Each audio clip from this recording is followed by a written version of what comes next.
Ladies and gentlemen, due to technical difficulties beyond our control at the moment, the Dragnet program, originally scheduled at this period, has been postponed temporarily. It will be heard in just a few moments. Partners at Jake. The boss is Captain Steve. My name's Friday.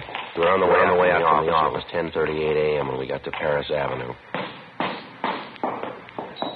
Number 213. Yes? How do you do, Miss Wagner? Police officers. I'm Sergeant Jacobs. This is my partner, Sergeant Friday. Oh, yes, Sergeant. I've been expecting you. Would you come in, please? Thank you very much. Thank you.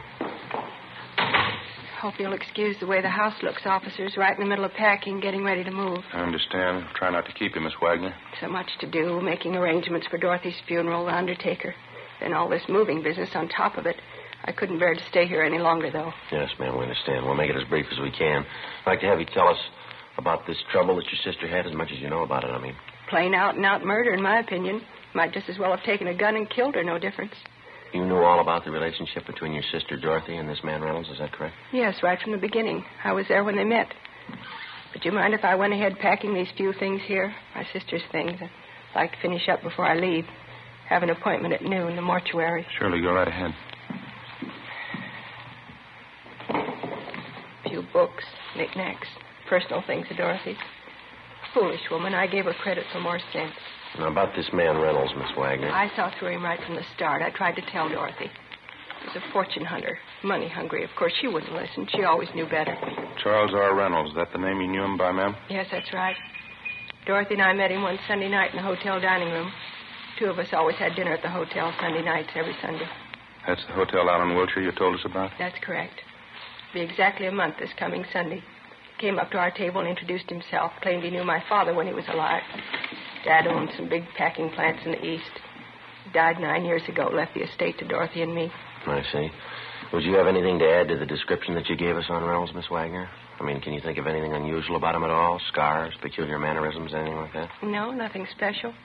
Dressed well, as I say. Apparently cultured, well-traveled. Mm-hmm. He was handsome enough, attractive. I knew it was only after our money, though, playing up to Dorothy that way, kissing her hand, taking her out all the time. Probably would have tried the same thing with me. It's lucky I knew better. How did you go after the first meeting with him, Miss Wagner? Did he start dating your sister Dorothy right away? Yes, the next night. Called here at our home and asked Dorothy to the theater. I think he was going to ask me, but he was too smart for that. I knew him for what he was. Imagine that. Poems Dorothy wrote in high school. Love poems. Silly. She never did get it out of her head. You and your sister lived alone here in the house, did you, ma'am? Yes, Dorothy and I and the maid. I don't want to stay here after what's happened, though. I'm going to my cousin's in Vermont. Never want to see this place again. Yes, ma'am, I can understand. How soon after you met Reynolds did he marry your sister? A little over 2 weeks. He'd been seeing her almost every night, taking her out dancing to the theaters, big dinners, bringing her home late. They'd sit here in the living room. I could hear them from my bedroom upstairs laughing, him telling her how beautiful she was. 42-year-old woman, imagine that. You're about the same age your sister was? Just about. A little older. People always took us for twins, though. Here's a snapshot of me taken in my 20s. The boy with me there, he wanted to marry me. My money, of course, that's all he wanted. Too bad. Dorothy never seemed to realize that about men. Girls from wealthy families, they have to be careful. We understand Reynolds took your sister out of town to be married, is that right? Yes, Las Vegas. Reynolds had told her his bank funds were tied up temporarily in a Canadian bank. He wrote Dorothy a check for $10,000, and she gave him her check for the same amount. He said he wanted to book reservations for a round-the-world trip for both of them. I see. The same day Dorothy gave him the check, he cashed it. The bank called her about it, and she said it was perfectly all right. An hour after he cashed it, Reynolds disappeared. No trace of him. Of course, his check's worthless. We found that out. Mm-hmm. And you figure that's the only reason your sister took her own life? There's no other reason. Wasn't the money so much. Dorothy has her share of the estate. It's a shame, I suppose. Awful shame, disappointment. She should have known better, a woman her age. Had your sister ever been married before, Miss Wagner? Yes, when she was 18. Ran off to Chicago and married a young fellow. She claimed she loved him, too. Naturally, he was after our money. My father and I went and brought her home. We had the marriage annulled. It was that way all her life. 6 men. They brought Dorothy nothing but misery. And this was the last, this Charles Reynolds. How about his background, ma'am, his business connections? Did he ever mention any of that to you or your sister? Claimed he had interests all over. South America, Australia. Seemed to have plenty of money. Guess his kind always has. Do you think you'll find him? We're going to try, Miss Wagner. Dorothy went upstairs to her bedroom and stayed there. She looked so strange. She took out some pressed flowers from a book. Some boy had given them to her once years ago. Don't know who. She just sat on the edge of her bed and stared at them, old pressed flowers. Next morning, the maid came upstairs, and Dorothy was lying on the floor. Empty bottle of pills next to her. Awful disgrace. Never happened before in our family. Mm-hmm. If you don't mind, Miss Wagner, we'd like to get as many particulars about this man Reynolds as you can remember. There. That's the last. I don't know what else to tell you, officer. All I know is I was young when Dorothy was young. I could have had a man if I wanted. But I didn't run off when I was 18 to marry a boy. I knew my duty. It wasn't proper. It wasn't a love. I didn't run off as a middle-aged woman to marry a fortune hunter either. What made her do it? I wouldn't know, ma'am. She was your sister. What kind of a man was he? What kind of a mind? Making love, kissing her, just to take her money. Imagine selling somebody with a kiss. Well, it's not the first time, ma'am. Is that so? Look it up. You'll find it in the Bible.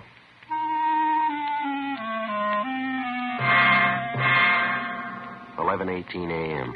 We continued to interview the victim's sister for another 40 minutes, and then we left the Wagner home, drove back to the office, and continued our investigation of the suspect, Charles R. Reynolds. As far as we were concerned, the criminal was new to us, but the crime wasn't. The marriage racket's as old as any con game on earth, and as con games go, it's one of the lowest. It trades on one of the most natural and normal instincts a man or a woman has, a desire for companionship, a home, and a family. And for the sake of an easy dollar, it betrays the victim and the instinct ruthlessly, regardless of the consequences. In the case of 42-year-old heiress Dorothy Wagner, the disappointment was too much to cope with. For her, the marriage game ended in the front parlor of a mortuary on South Hoover Street. For the suspect, Charles Reynolds, it had continued to be a paying business until he was stopped. After homicide detail completed their investigation of the case, and it was definitely determined that Dorothy Wagner took her own life, the matter was turned over to us. 11:50 a.m. We got off a request to Las Vegas asking them for all the information on the marriage, and then I contacted the stats office and asked them to make a run on the suspect for us based on his detailed description and also on his method of operation. I went back down the hall and met Ed Jacobs at the R&I counter. How you doing? Not too much luck, Joe. Forger didn't come up with anything either. Nothing on him in their files. Yeah, it's not much of a start, is it? Apparently, this is the first time he's worked the town. Hornsby couldn't find anything on the name, not in the main file anyway. Mm-hmm. What do you got there? I asked John to check the correspondence file. He came up with this. Uh-huh. Out of Chicago, huh? Yeah, it came in over 3 months ago. Inquiry from their bunco detail. Suspect name right here, Frank L. Richland. Same angle, marriage racket. Hmm. Yeah, the MO's pretty close. Any description? Well, here. What do you think? 6'1", 170 pounds, gray wavy hair, blue eyes, fair complexion. That's fairly close, could be. Mm-hmm. There's the alias list Richland uses, along with your arm. Here's one caught our eye. Reynolds. Alias George A. Reynolds, Thomas R. Reynolds, alias C.H. Reynolds, alias Charles R. Reynolds. Wants on him for forgery, bunco, grand theft. A lot of experience. How about a mugshot on this one? None attached. No L.A. contacts either. Well, we better get off a wire to Chicago PD, have them send us what they can on him. Want to prove it one way or the other by the end of the week, maybe, huh? Yeah. Copy his name down here. All right. Frank L. Richland. Correspondence number C143732. Chicago case number D-612-32. Attention, Lieutenant Smichaels. I was just thinking, Ed. Huh? The last time anyone saw Reynolds, when was it? 10, 12 days ago? 10 days ago, yeah. September 23rd, same day he cashed the check and took a run out. Well, if he's working the city for the first time, he must figure he's had some fair luck. 10,000 on the first try, that's pretty encouraging. Yeah? If he gets the idea the town's a gold mine, he's not going to pull out stakes here. Figures. Probably trying to reach a couple other women with the same angle. Could be he's working on it now. Well, that's the problem. What do you mean? The women. Say he's been romancing 3 or 4 of them around town. He's got them all primed. Huh? How you going to warn a woman about a thief before her purse is gone? After getting off a wire to Chicago regarding the suspect, which was in addition to the broadcast and the APB we'd gotten out on him, Ed Jacobs and I continued checking out the various contacts that he'd made in the city. We checked stores where he shopped, banks where he allegedly did business, restaurants and hotels which he reportedly patronized. It took 3 days of dull, steady legwork. You can say it much faster than you can do it. All of the bank references, without exception, were falsified. Where he made purchases, it was strictly cash dealing. The same for the restaurants he'd frequented. Besides meager descriptions of the man, the restaurant employees weren't able to help us much. At one of the 2 hotels, where we learned he was a guest for a full month, we finally netted half a lead. One of the bellboys told us that the man known as Charles Reynolds seemed to be pretty friendly with the head waiter in the hotel dining room, a Henry Kingsbury. We located Kingsbury in the dining room in mid-afternoon, directing arrangements for a large private party to be held that night. Across the dance floor, the orchestra was on the bandstand rehearsing, the musicians in their shirt sleeves. Kingsbury was reserved and not too cooperative. Yes, I was acquainted with Mr. Reynolds, no more than the other guests, though. That's not the way we get it, Mr. Kingsbury. We hear you were pretty friendly with him. Only as far as my job goes. That's my business, making people feel at home, making them comfortable. We understand Reynolds was a pretty heavy tipper, is that right? He always took good care of me and the boys, the waiters. He was very generous. Did he expect anything special in return for the tips that he gave you? I don't think I understand. Oh, I think you do. How about it? Well, he was always very good to us, all of us. I could hardly refuse. Refuse what? When he first moved into the hotel, he became friendly with me, introduced himself, gave me a good tip in advance to take care of him. First few nights here, he spent at the cocktail bar, meeting people, buying a few drinks, getting acquainted. Third or fourth night, that's when he asked me. Yeah? He said when some prominent women came into the dining room, wealthy women, would I point them out to him? Single women, of course. Mm-hmm. I couldn't see any harm in it. He put a $20 bill in my hand. I said, yes, I would. After all, we have to look out for ourselves. Did he expect anything else for those tips? I don't know. I don't think it'd be right if I told you. You know, while we're here, Mr. Kingsbury, we leveled with him. We expect you to do the same with us. Well, there was the 2 Wagner sisters. They came here every Sunday night for dinner, regular routine for them. Yeah? Mr. Reynolds was at the bar. He asked who they were, and I told him. He seemed impressed. He asked me to help with an introduction to them, and I did. Next afternoon, he came to me again. He said he was taking one of the Wagner sisters to dinner that night. It was important to him. He gave me another big tip. Said he wanted us to roll out the red carpet for him that night. Mm-hmm. What'd that consist of? Well, special consideration, the best treatment in the house, I was to act as if I'd known him for years. Well, it was a good tip. I did what he asked. As I say, we have to look out for ourselves. This happened more than once, did it? 2 or 3 times, yeah. Miss Wagner, Dorothy Wagner, she seemed impressed. At the time, I didn't think anything was wrong with it. You actually didn't know Reynolds, is that right? You'd never seen him before. Well, I suppose, yes. I only found out later, though, reading the papers. I mean, what really happened. I didn't know what he was at the time. You couldn't see what Reynolds was up to? You didn't know what he was doing? No, naturally not. He was a good tipper. That's all I know. It was the money. We have to look out for ourselves. Yeah. I felt sorry about Miss Wagner. I went to the funeral. They couldn't say I'm to blame, could they? What happened? I mean, it's not on my conscience. You wouldn't say so, would you? She's dead, mister. You figure it. Thursday, October 13th. The investigation continued. Still no sign of the suspect. We got an answer from Las Vegas and also from the Chicago PD's bunco detail on our inquiries. They enclosed mugshots and fingerprint classification of the suspect, Frank Richland, alias Charles R. Reynolds. The pictures were shown to witnesses and acquaintances who'd known the suspect, and they definitely established Frank Richland and Charles Reynolds as one and the same person. We got out a supplementary APB containing the latest information on the suspect. Saturday, October 15th, we got our second complaint on the marriage bunco artist. This time from the proprietress of a small chain of lunch counters in the San Pedro area, a Miss Hagar Lindstrom. Ed and I drove down to the harbor area where we interviewed her at one of her lunch counters. She identified Richland's mugshot. Her story of the marriage swindle matched closely with that of the previous victim, Dorothy Wagner. Yeah, he was a fine gentleman, Mr. Jan Richland. I don't know what happened. I don't know what to say. He told you he was from England, Miss Lindstrom, is that right? Yeah, he talked like Englishman. He could speak good English, like from London or someplace. Says he builds boats, big ones. I beg your pardon, ma'am? Big boats. Oh, yes. He told me that's his business. He said he had lots of money. We would sail around the world on a honeymoon. Maybe he will come back still.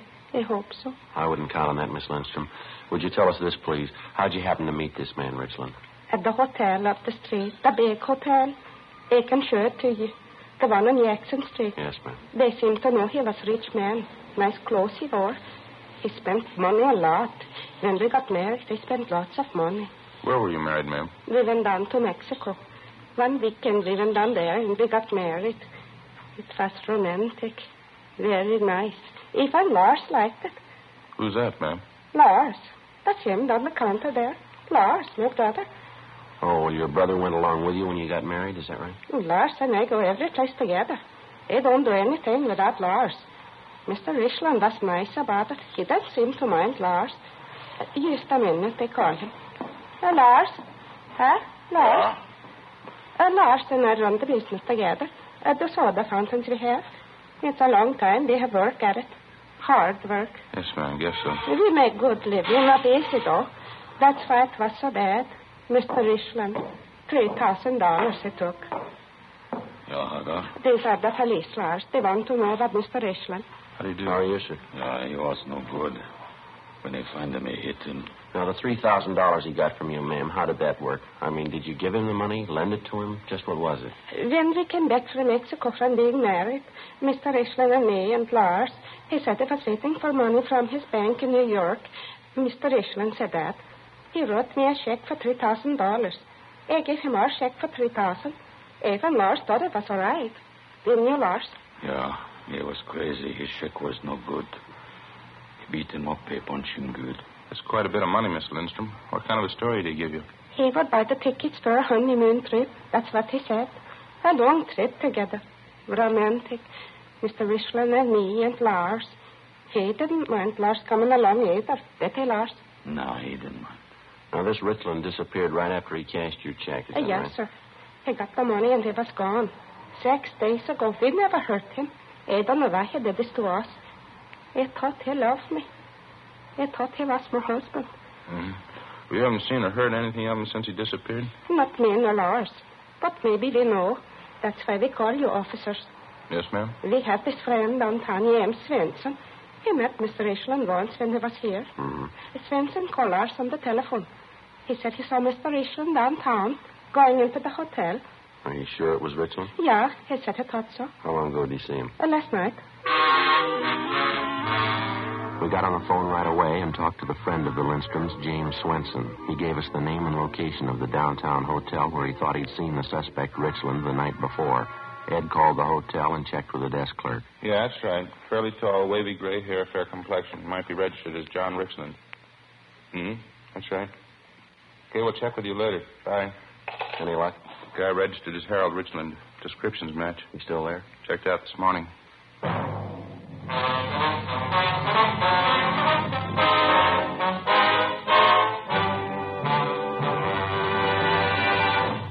You are listening to Dragnet, authentic stories of your police force in action. Compare Fatima with any other king-size cigarette. 1. Fatima's length filters the smoke 85 millimeters for your protection. 2. Fatima's length cools the smoke for your protection. 3. Fatima's length gives you those extra puffs, 21% longer than standard cigarette size. And in Fatima, you get an extra mild and soothing smoke, plus the added protection of Fatima quality. To show our confidence in Fatima, we make this money-back guarantee to every king-size cigarette smoker. Buy a pack of Fatimas. Enjoy Fatima quality, extra mildness, and superbly blended tobaccos. If you're not convinced Fatima is better than the king-size cigarette you're now smoking, just return the pack in the unsmoked Fatimas before August 1st, 1952, and we'll give you your money back plus postage. Fatima, Box 37, New York 1. Remember, each king-size Fatima gives you an extra mild and soothing smoke, plus the added protection of Fatima quality. Switch to Fatima today. Best of all, king-size cigarettes.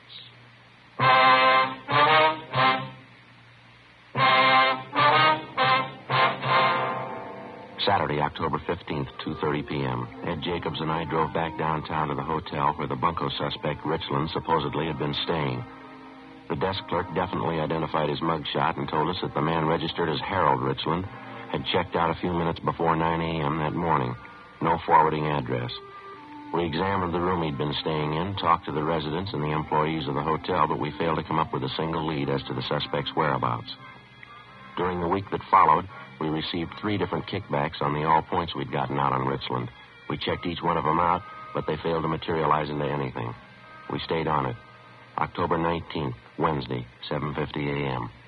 Morning. Hi. What's doing? Charlie Frost called from forgery. Went over to talk to him and came up with something on the Richland thing. Yeah, what's that? Picked up a woman last night, name of Helen Stokes. Got a good-sized record, checks, bunco records. Yeah. Got her this time on a check brief. She wrote one for $3,500. Yeah, well, how's it tie in with us? Check was made out to Harold Richland. 8:15 a.m. We signed out, drove over to the main jail, and had the forgery suspect, Helen Stokes, brought to one of the interrogation rooms. She was a dark-haired, fairly attractive woman in her early 30s. As a bunco artist, she apparently knew her trade pretty well. She was relaxed and talkative. She told us Richland had introduced himself to her at a Palm Springs resort the week before. When did the business of the check come up? As soon as we got back in town, he gave me the story his money was in a New York bank. I played along with the gag. He wrote me a piece of wallpaper for $3,500. I did the same for him. What's the difference? Nobody hurt. Both checks, solid rubber. Maybe you forget, ma'am. There's a law against it. It's only a gag. I told you that. I would have loved to have seen his face when he found out the check was a phony. You don't think they're going to push the charge against me, do you? No, we've already told you, miss. You wrote a bad one. There's a law against it. I was only stringing him along. I knew his check was a phony, too. I didn't have anything to gain. Look, suppose I help you find him. Will you give me a hand on this? See I get a break? We can't make any promises. You cooperate, help us find Richland. Will be taken into consideration. All right, you're on. You can tell Loverboy I tipped you. You know where Richland is now? I can come close to it. How do you mean? I know where he'll be next week. On further questioning, Helen Stokes told us that on one occasion, while she was at Palm Springs with Richland, she prowled his hotel room, went through his personal effects, and read his correspondence. She told us that she read one letter from a friend of Richland's inviting him for a visit the week of October 31st. She also noted Richland's answer accepting the invitation. She said the friend's name was Maurice Archer, and that the letter came from an Ocean Boulevard address in the beach town of Venice. We went back to the office, ran Archer's name through R&I, and found out that he had a previous criminal record of petty theft and grand theft. We located him at an Ocean Boulevard address and brought him in for interrogation. If there was any trouble, he wanted no part of it. After talking to him only a few minutes, he broke down and told us where we could find Richland, an address out near the end of Melrose Avenue. It was an apartment court. The suspect was registered in one of the rear cottages under the name of Reynolds. He wasn't at home. Ed and I went on stakeout inside the cottage. We waited. 6:30 p.m. Somebody coming in? Yeah. Hold it right there, Mr. Police Officers. What's this? Hands out in the open. Come on up. I don't understand this. Want to shake him down in? Yeah. All right, he's clean. Look, I don't know what you want, officers, but this is a mistake. Your name Charles Reynolds? Reynolds? No, my name's Richland. That'll do. Let's go. No, just a minute, please. What am I accused of? Who's accusing me? Last pigeon you had lined up. She wanted us to tell you. Helen Stokes. Stokes. Phony dame. You can't believe her, officer. She's phony. She's nothing but a con artist. It's a good reason to believe her. What? Takes one to know one. 7:05 p.m. After checking through the cottage, Ed and I drove Richland downtown and took him to the interrogation room. He'd admit nothing. We called Miss Wagner, the sister of his first victim, and she was still in town. She agreed to come down to the office to confront the suspect. So did the second victim, Hagar Lindstrom, and her brother, Lars. Cars were sent out to pick them up. At a special show-up, Richland was picked out as the guilty man. We took him back to the interrogation room. Miss Wagner was the first one called in. She again identified Richland, alias Reynolds, as the man who had married and swindled her sister, Dorothy. All right, Miss Wagner, that'll be all. Thanks very much for coming in. Yes, all right. Thank you. Look, I don't know that woman. I'm not trying to be stubborn, but I'm afraid you're wrong. I'm not the man you want. Lindstrom's are outside, Joe, waiting. All right, bring him in. Miss Lindstrom, Mr. Lindstrom, come in, please.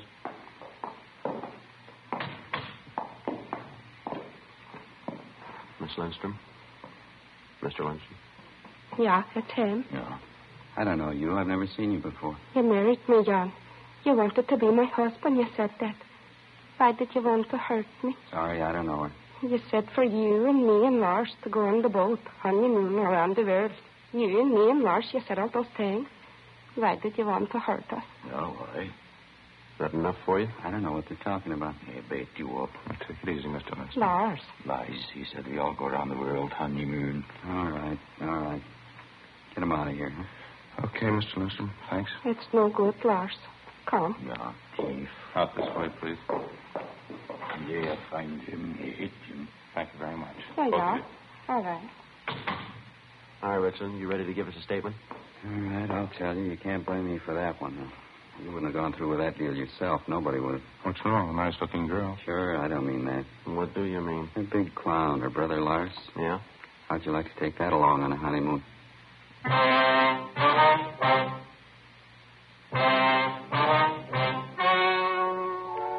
The story you have just heard was true.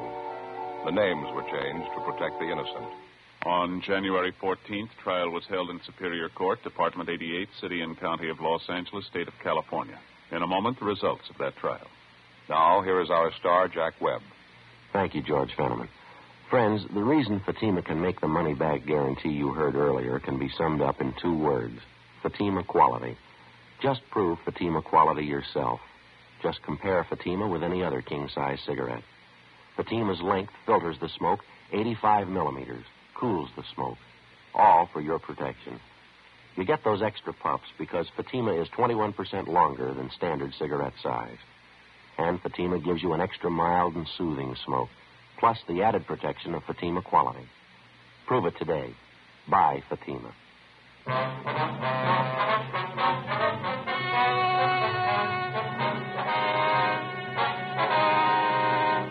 Frank Richland was tried and convicted of 2 counts of grand theft and 3 counts of forgery of a fictitious name. After serving his term in the state penitentiary at San Quentin, California, he is to be released to Chicago authorities for prosecution. Grand theft is punishable by imprisonment for not less than 1, nor more than 10 years. Forgery of a fictitious name is punishable by imprisonment from 2 to 14 years.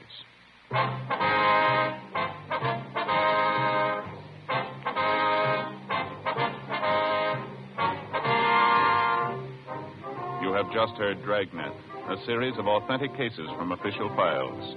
Technical advice comes from the Office of Chief of Police W.H. Parker, Los Angeles Police Department. Heard tonight were Barney Phillips and Virginia Gregg. Script by Jim Moser. Music by Walter Schumann. Hal Gibney speaking. Fatima Cigarettes, best of all king-size cigarettes, has brought you Dragnet, transcribed from Los Angeles. February 18th, hear the Gala City Service Silver Radio Jubilee on NBC.